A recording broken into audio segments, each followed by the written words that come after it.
Why every premium haircare brand now sounds like skincare? The $15 billion haircare mistake.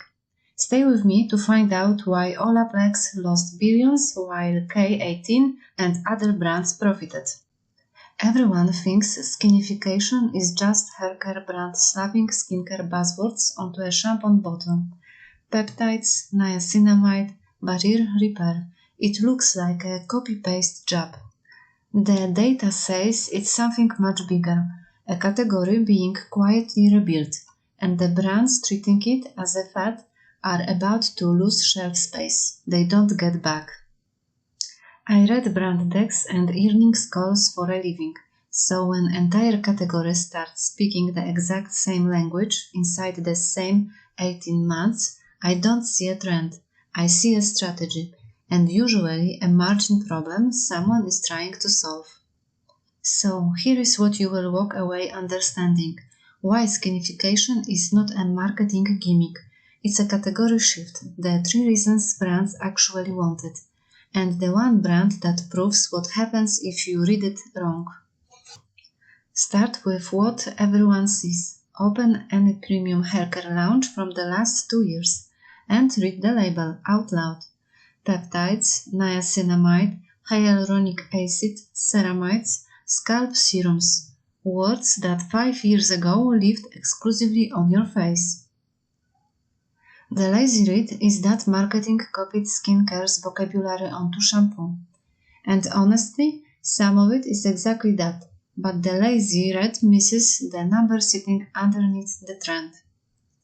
Here is the number. In 2025, US prestige haircare grew 8%, the fastest growing category in all of prestige beauty. Faster than makeup, skincare and fragrance. Mass haircare grew 4%. The premium end is pulling away. And the engine inside that growth is the scalp. Scalp care is up 19% year over year. Its third straight year of double-digit growth. New prestige hair launches were up more than 20%, led by treatments. This isn't a vibe, it's where the money is moving.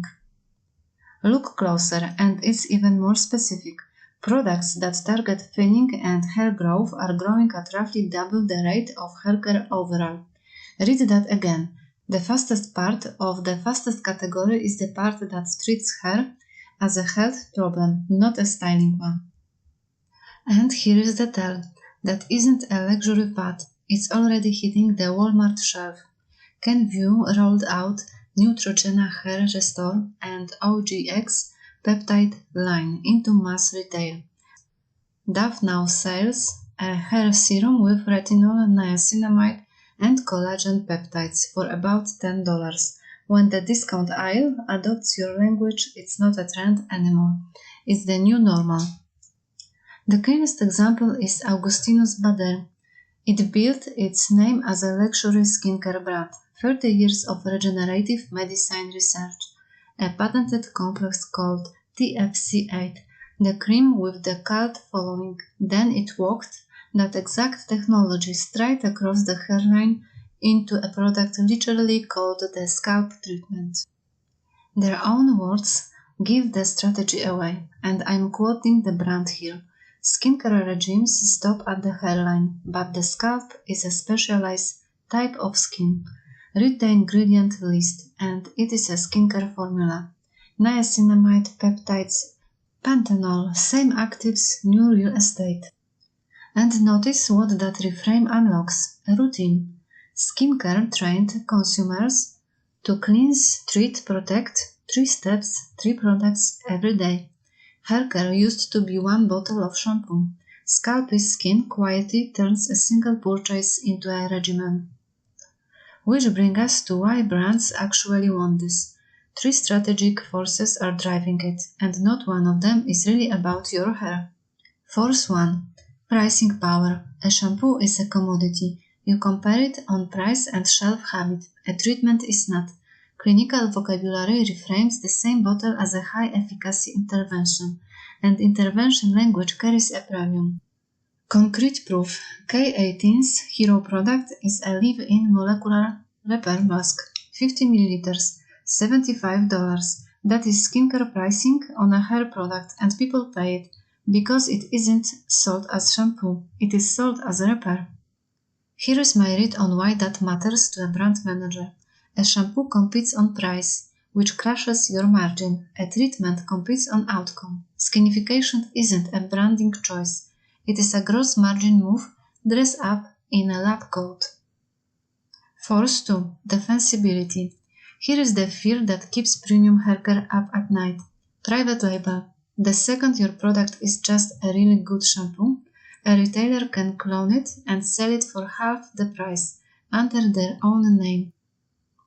The answer is to own a molecule. K18 doesn't sell repair, it sells K18 peptide. Augustinus Bader sells TFC8. Olaplex sold complete bond technology.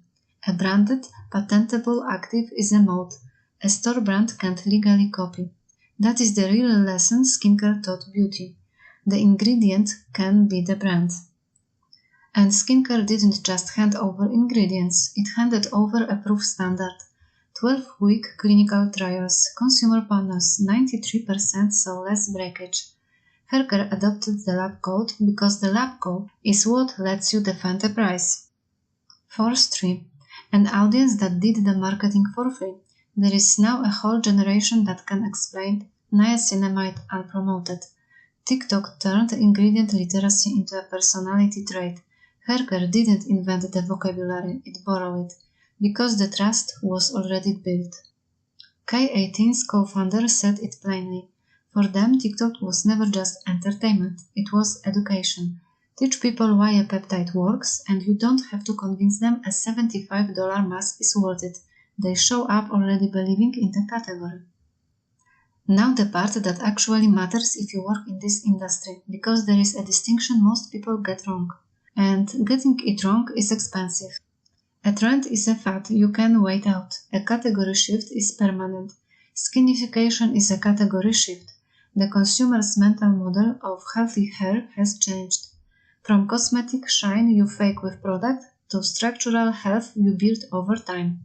That model does not reverse. And when the model changes and you treat it as a fad, you don't just miss a season. You lose shelf space to whoever planted a flag in the new territory while you waited. And shelf space, once lost, is brutal to win back. Which is why the brutal irony of Olaplex.